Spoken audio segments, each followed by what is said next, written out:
whenever life would start getting good for me, God would throw a nice anchor and stop me right there. Do it anyway is a mindset trick that you can use when you start to feel excuses rolling up. The one you need to live with, wake up to every day is that right there.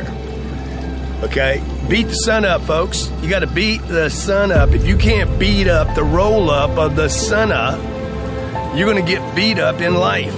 And whenever you find things that you're comfortable doing, you're going away from the journey of life. I feel like most people in their lives are being allowed to live small. You're allowed to live a small life. Everyone around you would like you to live small. Just do this. You're good at that. Man, take it easy. Chill. When's enough enough? Like, come on, brother. You know, all these messages you get is basically saying, hey, man, live small. Life's not a big deal. Live small, enjoy it, chill, smoke a little weed, do whatever you want, right? Like, it's just this get-by thing in life. And there's got to be some people who go, no, you're supposed to do something great with your life. You were put here for a purpose. Your way, the way you were born, the way you were raised, your background, your experiences, your giftedness all prepared you in your way for right now. And you're supposed to do something great with your life. You weren't born here to be average and ordinary. And there's all this messaging that you're average and ordinary, and you're average and ordinary because you belong there, and it's probably someone else's fault you're average and ordinary too. And I'm like, no, it's your life. You're in control. It's no one else's fault, and you're supposed to do something magnificent. That's the consciousness aspect. The last 1,000 years on Earth, doing something great has been reserved to this one little group of people, 1% of the population. They're supposed to do something great. They're supposed to live their dreams. We're supposed to watch them, cheer for them, wear their jersey, watch their award show, comment on their posts, clean their houses, right? Feed them in their restaurants. No. The fact of the matter is, you can do those things. You can change your life.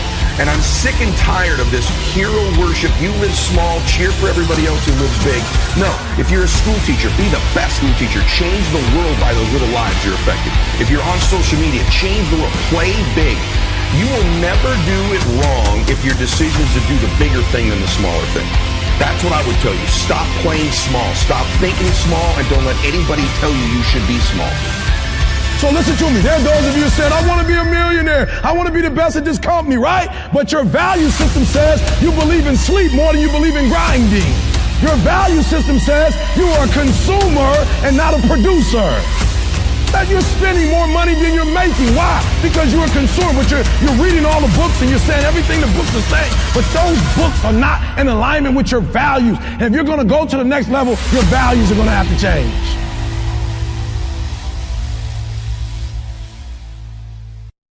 What if I told you this was the last Monday morning of your life? What if I told you you die this week? Would you complain about your crap job or that test you don't want to take? I doubt it. You would go much higher level thinking. Well, that's really what it takes. It takes understanding that if you're not pumped right now, if you're begrudging what you're about to do, if you're not looking forward to it, look, I respect practicality. You got to go through school because your parents want to. You got to pay your rent. You got student loans. I get it. But please recognize the world we're living in. We're living in a world where there's so much more opportunity. This internet thing created way more opportunity for all of us. Way more. I mean, look, you might not even be alive. Like, your mom and dad could have had sex like 3 minutes later and you wouldn't even exist and you're complaining. You could have ended up being a bus, a tree.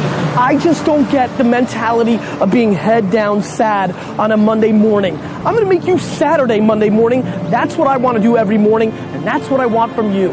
Please take a step back and think about how awesome it actually is. And then recognize that you can attack the world in a totally different way because you were lucky enough to be born during this era. So you have said to yourself, okay, I'm going to talk to my boss today about that thing that I've been avoiding talking to them about. Or maybe you've said something like, I'm going to go to the gym today or tomorrow or whatever. And then the moment comes where you've got to have that conversation. Or the moment comes where it's time to pack up your bag and leave your desk and go to the gym. And what always happens? You don't feel like it. I bet there are plenty of you watching that have made a commitment that, I'm not going to have a drink tonight. And then guess what happens when you get home? You don't feel like not drinking. You feel like having a drink. And so here's what Do It Anyway has done for me. The idea that I just do it anyway has pushed me to realize and to recognize that there are a lot of moments where there are things in my life that I really want to do, I need to do, I should do, but when the moment comes, I don't feel like it. And so I pull out this idea of, you know what, I'm just going to do it anyway. It's raining outside. I said I would go for a short run. I don't feel like it. I'm going to do it anyway. It's 6 o'clock in the morning. I'm tired. It's cold. I laid out my yoga clothes, but now I don't feel like it. What do? I do it anyway. When you start to say to yourself, I'm going to do it anyway, what happens is something really cool. You acknowledge that there are feelings that you have that are trying to swoop in and hijack you. You acknowledge them and you basically say, guess what? I'm going to do it anyway. Problems are basically the building block of happiness, and that is really counterintuitive to most people, because most people think of happiness as like no problems, you know, sitting on the beach with a pina colada, doing whatever. And but the truth is that we need some sort of struggle in our life. And the point I try to make in the book is that the key to living a good life isn't getting rid of struggle, it's finding good struggles. Struggles that invigorate you, struggles that feel important to you, struggles that can contribute to the people around you.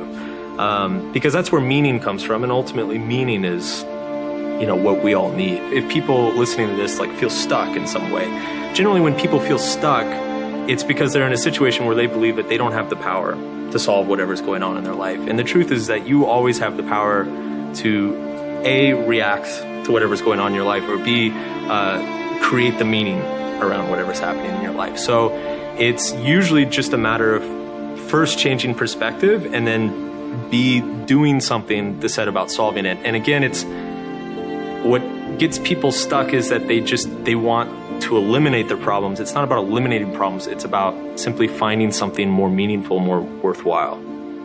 Obviously, he was about as successful as anyone could be. I mean, he was a successful guy in so many aspects, and yet he killed himself. He said in this book, I wanted adventures. I wanted to go up the Nung River to the heart of darkness in Cambodia. I wanted to ride out into a desert on camelback, sand and dunes in every direction, eat whole roasted lamb with my fingers. I wanted to kick snow off my boots in a mafia nightclub in Russia. I wanted to play with automatic weapons in Phnom Penh, recapture the past in a small oyster village in France, step into a seedy, neon-lit pulqueria in rural Mexico. I wanted to run roadblocks in the middle of the night, blowing past angry militia with a handful of hurled Marlboro packs. Experience fear, excitement, wonder.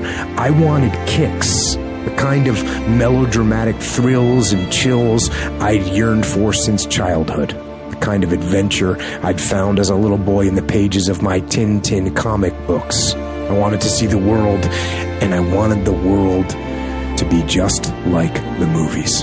That's what Anthony Bourdain said, just like the movies. But you know what? To me, the world is not like the movies. The movies aren't real. They don't exist. But you do. And this life it's better than any movie there is. Movies are supposed to provoke emotion. They're supposed to make you feel something. But I have a better idea. Go out into the world and actually feel it. Go feel joy and love and triumph and rapture and ecstasy and glory. Go feel those things. And you know, with those feelings, there will be other feelings as well. There will be sorrow and pain and sadness and desolation and suffering. There'll be all those feelings too. But you know what? That's okay. That's okay. Take both sides. Feel all of it. That's what life is. Those feelings, those emotions, those highs and those lows, those are life.